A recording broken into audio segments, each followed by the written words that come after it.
Sometimes the spirit of adventure beckons so much it's pointless to resist it. Some people find enough courage to get on a train and head off into outer space.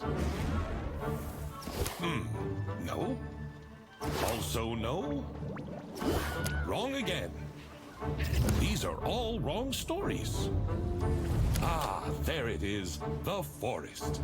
This train was passing through impenetrable, dense forests.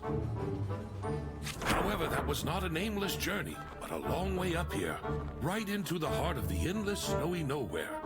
A perfect place for those who prefer tranquility, silence, and minus 45 degrees outside the window. Meet the man who made off into this palace of silence, the engineer. He'll be here on watch duty for many long and cold months, until the next lucky guy strides in to replace him. If one comes through at all, of course. But there's no need to feel sorry for him. Although the terrain is wild, there's plenty to see and do around here, especially if you're curious enough.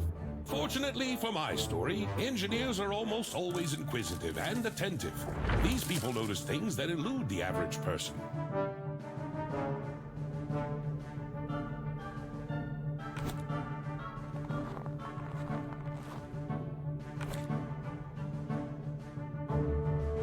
And everything would have been fine in this adventure if the blizzard had not started at the wrong time.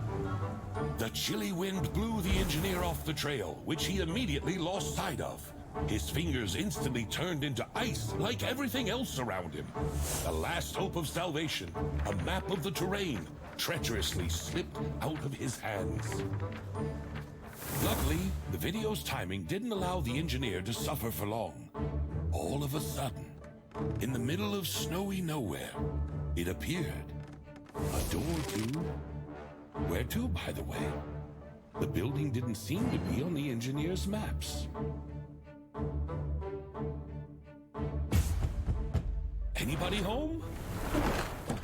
This is how it all usually starts. In that strange hut, there was nothing. No people, no warmth, only darkness. Hello, Void visitors, and welcome to Voidtrain, a game that has now come to early access on Steam. I played the demo of this game a bit earlier on my channel, and I really enjoyed it, so I decided once the game came out here fully that I was going to go ahead and make it something that I would be playing on the channel.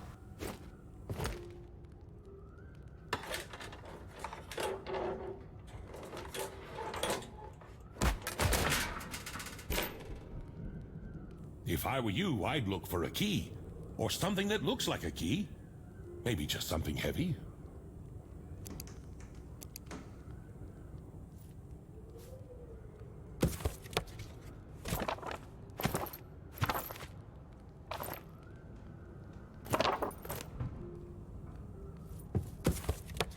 Well, I don't think that's going to help.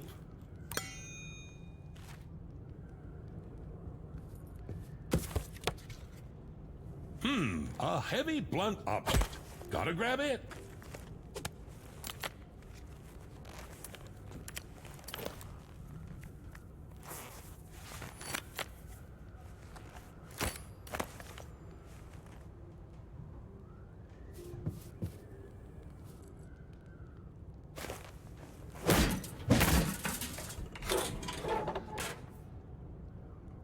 I'm afraid there's nothing left to fix with a hammer. Any other ideas?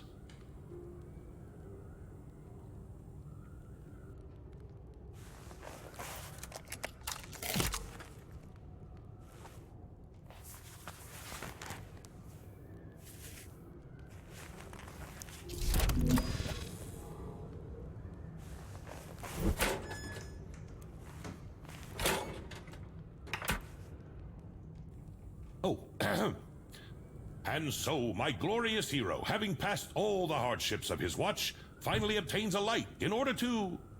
to notice something strange on the table? I will say, I did notice something strange on this table. I don't remember in the demo this being here. And if it was, I just sort of glazed over it in the demo. But it really is sort of a cool little touch here of having the train that goes through the different gates here. doesn't add a ton to the lore. I'm not still really sure what's going on in the game other than there are these gates that teleport you out into the void, and beyond that, sort of a bit of a mystery. So, having found that, I decided I was going to walk around here some just to make sure there wasn't anything else I was missing at the time, and then we'll go ahead and flip the switch to really get the game started.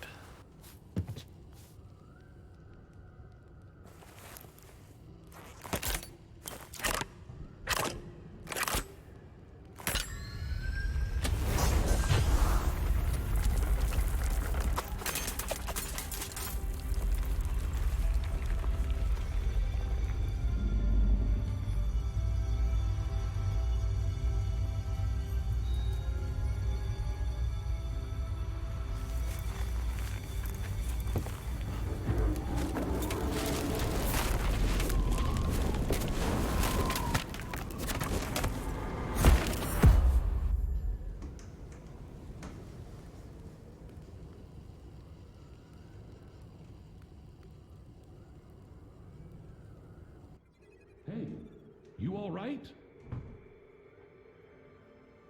Oh, you're finally awake. A typical day on watch, huh?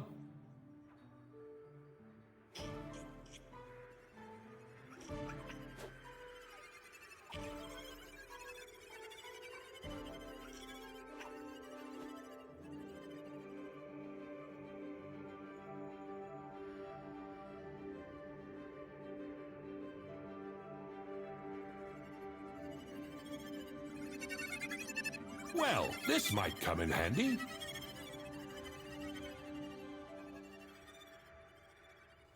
So there are several things that are different between the full version of the game in early access versus the demo that I played, and I'll get to those as we go along. But the first thing here was that I did want to add in a friend here. So I'm having Dazzzani play with me right now. He's a good friend that I've known most of my life. He plays often with me on Borderlands, and he's also played some Dead by Daylight with me as well. And this was his first time in the Void. But since the game had just come out, we decided we'd get it, we'd start playing together. I'm also hoping that my fiance might join me at a point in time, so we'll actually have 3 people playing. And I will say that playing with other people has actually made the game much better. It was a great game in the demo before, but now with another person, it really just makes the game play in a more smooth fashion. As you'll see in future videos, we will get to the point where we sort of fall into roles, I think. It's just the way we usually work in games, and it's something we'll probably do here as well, where we'll each have our different tasks that we sort of do that help the team overall. So here, I'm forgetting how to access the journal. I don't even remember if it was a part of the demo. Dazzzani's going ahead and enjoying swimming around through the world and exploring how to move in the game, and he's picking up a few of the items off the train. Now, a few negatives I will note that I've found with playing with somebody here. It's not really been a problem for us because we are good friends and we're willing to work as a team, but the items that you pick up are not sort of a group collective type of thing. So the items that I pick up are only for me, and the items he picks up are only for him. They are not suddenly just shared between us kind of thing, unlike Borderlands or something like that where any money we pick up is for both of us. Here we do have to sort of have our own things. Now, as I said, for the 2 of us, it's not really an issue because we do share well, and we do work to sort of complete goals as a team. But it is something to note if you're going to be playing with somebody.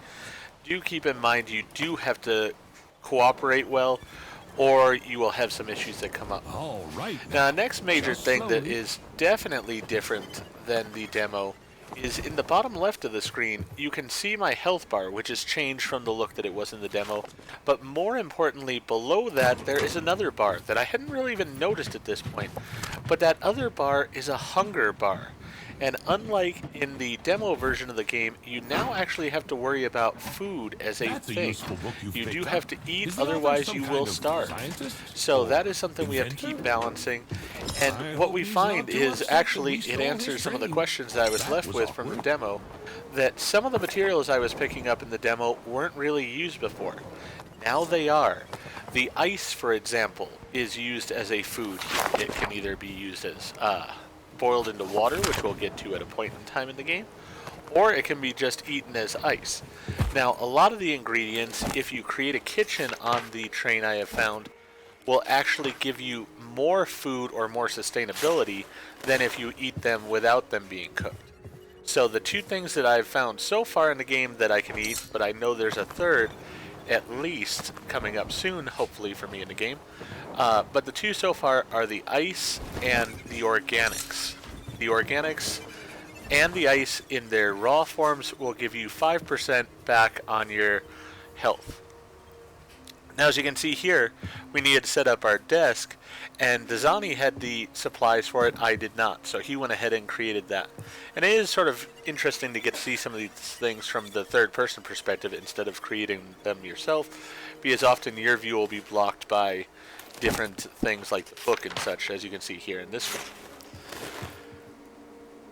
So, once again, still learning the controls, and in some ways relearning controls that I had from the previous play where I was in the demo. But now with the research desk set up, I know the next thing we really need to get is a smelter, so we sort of need to know the goals that we needed for it, and then we go off to collect again. These first few videos, I'm fairly certain, are going to be pretty much that, collecting items and crafting the things we need on our train. It's a small space overall, but we really need it to house quite a bit.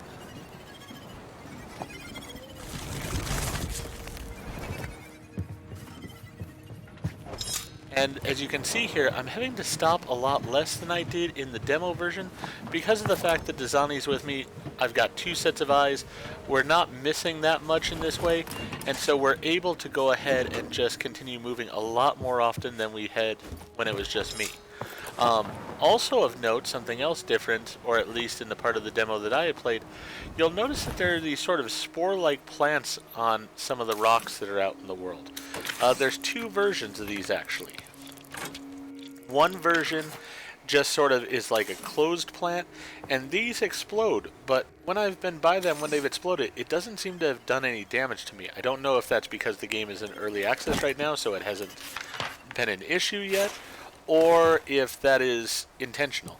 The other type of plant you could see there on my screen for a moment with the, and there's one in front of me also there that has those green waves coming out of it. These ones also will create movement for you. So there's the closed one that was in front of me. But the ones with the waves coming out the front will actually push you away from them at a fairly good speed. I don't exactly know what the purpose of these are yet. I mean, they don't seem hostile at all. They don't seem to do any damage when they push you away, or when the other one even explodes. So I guess that they're okay in the way that they are. So here, Dazzzani had the parts to get the smelter built after I had gotten the parts to go ahead and research it. So while he's doing that, I go ahead and get some more materials. And as I said, we sort of fall into a groove with this of one of us will go ahead and be working on a project, creating something, while the other one will go ahead and go for the materials. Dazzzani didn't really wish to be on the video as far as audio, so that's why I'm doing this style as I am for right now. I know that the same will probably hold true with my fiance, that they'd rather not be recorded on audio themselves. So instead, I'll go ahead and do the video with them, we'll go ahead and play together, and then I'll come back afterwards and narrate what sort of went on in the episode. Now with this, I was sort of a bit torn because of the fact that this is a brand new game. It came out on Tuesday this week, and I did want to get into it right away because, as I said, I did really enjoy the game overall. So with that in mind, what I decided to do is jump on here with Dazzzani this week. I'm hoping maybe next week that I'll get some time to record with my fiance and Dazzzani, and we'll see how that goes. But I wanted to go ahead and get this video out as soon as I could. I was able to record here on the later hours of Wednesday with Dazzzani, and so I'm putting it out here on Thursday. And my goal is I have some more material from what we recorded that I hope to be able to make some videos on a few days this coming week. So my thought is probably I'll release another one of these videos on Saturday and then another one on Tuesday. And then hopefully on my days off, which are in the middle of the week, I'll have some time to record with the two of them and I'll be able to make some more content. My thought for right now is, since it is a new game and I'm sure a lot of people do want to see what's going on in the game, I will try to put out multiple videos of the particular game each week. It doesn't have a day that's going to be specific for it right now because of the fact that pretty much there are games on every day of the week. But depending on how long this game is, and from what I've seen and heard from other people so far, this is a fairly extensive game. I feel like I've not even scratched the surface of it in the amount that we did play today, which was a decent amount of time. So with that being said, it may be one that for right now is going to be played several times a week, but if a day opens up, say when I beat Assassin's Creed Revelation or something of that nature, I may turn that into the Voidtrain day overall, and I'll just put out videos on that particular day. We'll just sort of play it by ear for right now, and as I said, especially with it being sort of a newer game and what I'm hoping will be somewhat of a popular game that people will enjoy watching, I'll go ahead and do multiple videos a week. They will be probably batch recorded, and then I will just narrate them when I have the opportunity to and publish them throughout the week, along with whichever video would be coming out on that particular day.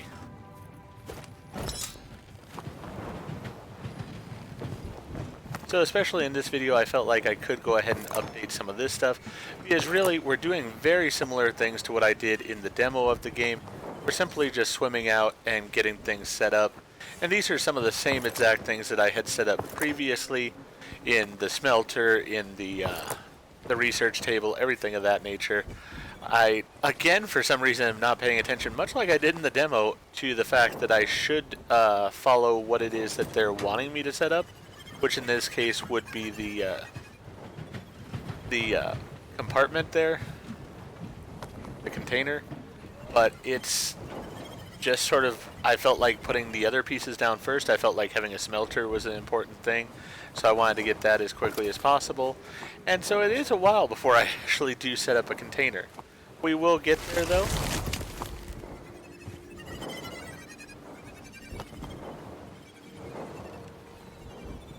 Then I'm going to go ahead and end the video. So if you enjoyed what we did accomplish in this first video of Voidtrain, please go ahead and click that like button. If you've not already, please subscribe to the channel, click the bell icon. The channel has been growing a lot, and I really do appreciate all the new subscribers that are coming on, and I appreciate all those people that have stayed with me from when the channel was a lot smaller than it is now. But with that being said, I hope that you have a wonderful day, and I hope to see you all in the void.